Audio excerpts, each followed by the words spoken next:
اور مقررین نظام نے اس میں حصہ لیا ہے، اللہ ان کو جزائے خیر عطا فرمائے۔ السلام ورحمۃ اللہ وبرکاتہ۔ میں سید شہباز علی صابری۔ آج حضرت سیدنا امام حسن مجتبی امام الاسقیاء علیہ السلام کی یوم شہادت منائی گئی بنام مجلس شہادت امام حسین علیہ السلام۔ اس میں نے دو خاص اہم موضوعات پر گفتگو کی۔ پہلا موضوع یہ تھا محبت امام حسن مجتبی علیہ السلام، کہ رسول اللہ صلی اللہ علیہ وسلم ہمیں محبت کر کے بتا رہے ہیں کہ ہمیں امام حسن مجتبی علیہ السلام سے کیسی محبت کرنی چاہیے، اور یہ بھی بتایا کہ امام حسن علیہ السلام سے جو محبت کرتے ہیں ان کا مقام کیا ہو جاتا ہے۔ ہر ایک پہلو پر آقا علیہ الصلوۃ والسلام فرماتے ہیں کہ امام حسن علیہ السلام جب رسول اللہ کی گود میں ہیں تب فرماتے ہیں، جب رسول اللہ کے کاندھے پر ہے تب فرماتے ہیں اللہ تبارک و تعالیٰ کی بارگاہ میں ہاتھ اٹھا کر کہ اللہم انی احبہ، اے اللہ میں اس سے محبت کرتا ہوں، فاحبہ، اے اللہ تو بھی اس سے محبت فرما۔ اس کے بعد میں یہ بشارت ان لوگوں کو مل رہی ہے آگے حدیث میں جو امام حسن مجتبی علیہ السلام سے محبت کرنے والے ہیں، وہ یہ واحب من یحبہ، اے اللہ تعالیٰ تو ان سے بھی محبت کر جو حسن سے محبت کرتے ہیں۔ اور مختلف مقامات پر اس طرح کی احادیث موجود ہیں۔ امام حسن علیہ السلام سے محبت کس طرح سے رسول پاک صلی اللہ علیہ وسلم کیے ہیں اس طرح سے تو کوئی نہیں کر سکتا، کیونکہ وہ محبت جو تھی وہ نبوی محبت تھی، اور ہم جو محبت کریں گے وہ رسول اللہ صلی اللہ علیہ وسلم کے حکم پر عمل کرتے ہوئے، کیونکہ امام حسن علیہ السلام کی محبت یہ فرض ہے، قرآن کریم میں فرض ہے، اور آقا علیہ الصلوۃ والسلام کا یہ بھی فرمان انی تارک فیکم الثقلین، میں تم میں دو بھاری عظیم چیزیں چھوڑ کر جا رہا ہوں، اگر تم اس کو مضبوطی سے پکڑے رہو گے تو کبھی گمراہ نہیں ہوگے۔ اس میں اللہ کی کتاب ہے اور اہل بیت علیہ السلام۔ تو امام حسن مجتبی علیہ السلام کا ذکر کیے ہم، اس کا یہ مطلب ہوتا ہے کہ پکڑے رہو کا مطلب یہ کہ قرآن پڑھو، قرآن کی تعلیمات عام کرو۔ اہل بیت کو پکڑے رہنے کا مطلب یہ کہ اہل بیت سے محبت کرو، ان کی تعلیمات کو، ان کے ذکر کو عام کرو۔ تو یہ محبت کا ایک پہلو ہے۔ آج جو ہے سدام نگر میں مسجد محبوبیہ میں بہت ہی بڑے پیمانے پر حضرت امام حسن علیہ السلام کی شہادت منائی گئی، جس میں بڑے اچھے انداز پر جو ہے تقریریں ہوئی، جس میں مفتی سید محمد شہباز صابری اور مفتی حبیب الرحمن پروانہ صاحب کشمیر سے اپنے مخصوص انداز میں حضرت امام حسن علیہ السلام کی شہادت پر روشنی ڈالی، اور بہت تحقیقی طریقے سے جو ہے اس پر اپنے نظریات اور اپنا تحقیقی مقالہ پیش کیا، اور جو ہے اس پرفتن دور میں جہاں پر صرف ظلم تشدد کی بات ہوتی ہے، وہاں پر امن و شائستگی اور ملک کی محبت کے لیے اور ملک کی بقا کے لیے جس انداز میں جس طریقے سے رہنا چاہیے اور اس کو پیش کرنے کے لیے پوری کوشش کی گئی، اور بہت ہی اچھے انداز میں اس کا اہتمام و انتظام کیا گیا، اور اس میں بہت ساری خواتین اور سامعین موجود تھے، اور اس کے بعد کھانے کا انتظام بھی ہے۔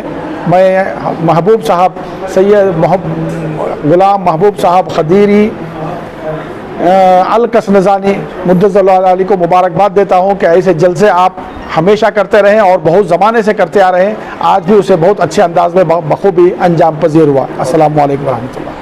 بزرگان دین کی تعلیمات سے، اہل بیت اطہار کی تعلیمات سے دور ہوتے ہوئے جا رہے ہیں۔ جی بسم اللہ الرحمن الرحیم، السلام علیکم ورحمۃ اللہ وبرکاتہ۔ دیکھیے پیارے نبی صلی اللہ علیہ وآلہ وسلم نے دو چیزیں دی ہیں، قرآن اور اہل بیت، اور پھر خالی دو چیزیں دی نہیں ہیں، پلس اوپر سے گارنٹی بھی دی ہے، جب تم ان کے ساتھ متمسک ہو جاؤ گے، ان کے ساتھ جڑ جاؤ گے، ان کے ساتھ رہ جاؤ گے، تم کبھی گمراہ نہیں ہوگے، اور جب ان کے ساتھ جڑو گے، جڑ جاؤ گے تو گمراہ نہیں ہوگے، اگر ان سے محبت کرو گے تو کیا ہو جائے گا، پھر شہادت کا رتبہ جو ہے ملے گا، بلند رتبہ ملے گا۔ تو اہل بیت اطہار جو ہے یہ اللہ اور اللہ کے رسول کا دیا ہوا تحفہ ہے، قرآن اور اہل بیت، تو اس سے ساری امت کو جڑ جانا چاہیے، اللہ کے بندے بن جائیں، رسول اللہ کے امتی بن جائیں، اور جو فقہا وغیرہ یہ جو دیگر چیزیں ہیں یہ الماری میں رکھیں۔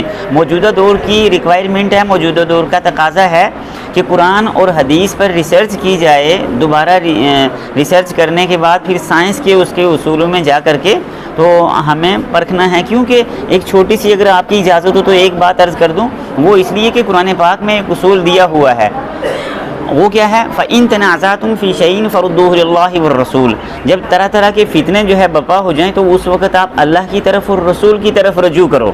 تو اس لیے میں کہہ رہا ہوں کہ قرآن کی طرف اور حدیث کی طرف رجوع کریں، اور حدیث کون سی، جو قرآن شریف سے ملتی ہوئی ہو، تو اس لیے قرآن اور حدیث کی طرف رجوع کرنا ہے۔ اب اگر ہم قرآن اور حدیث کی دعوت دے رہے ہیں، کوئی بندہ کہتا ہے نہیں بھائی ہم نے یہ بھی لینا ہے، تو وہ بندہ کفر اور شرک کی طرف جا رہا ہے۔ قرآن کہتا ہے نہیں، تم ساری چیزیں چھوڑ کر کے میری طرف آؤ اور پھر میرے رسول کی طرف جاؤ، اللہ کی طرف جاؤ، رسول کی طرف جاؤ۔ فَإِن تَنَازَعْتُمْ فِي شَيْءٍ فَرُدُّوهُ إِلَى اللَّهِ وَالرَّسُولِ۔ دوسرا بندہ کہے گا نہیں یہ بھی جوڑنا ہے، تو وہ یہ اللہ سے جنگ ہے اور رسول اللہ سے جنگ ہے۔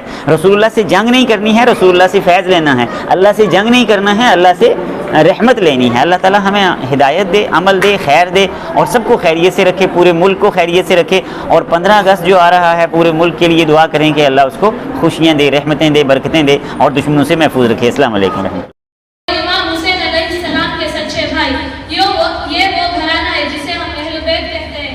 امام حسین علیہ السلام کی ولادت 15 رمضان 3 ہجری کو مدینہ المنورہ میں ہوئی۔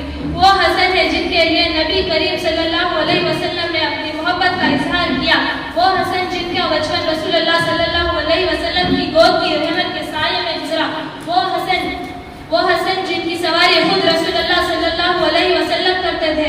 وہ حسن جسے دیکھ کر رسول اللہ صلی اللہ علیہ وسلم نے فرمایا حسن اور حسین جنت کے نوجوانوں کے سردار ہیں۔ وہ حسن جسے دیکھ کر نبی کریم صلی اللہ علیہ وسلم نے فرمایا حسن مجھ سے ہے اور میں حسن سے ہوں۔ امام حسن علیہ السلام آپ صبر کا پہاڑ، کرم کا سمندر اور اخلاق کا روشن چراغ ہے۔ آپ کی زندگی سے ہمیں عجیب سبق ملتا ہے۔ پھر وہ وقت آیا جب امام حسن علیہ السلام کو کئی دفعہ زہر دیا گیا اور مگر آپ کو جب آخری دفعہ زہر دیا اور مضبوط جوڑ دے۔ اہل بیت کے غم میں ہمارا غم ہو، اہل بیت کی خوشی میں ہماری خوشی ہو۔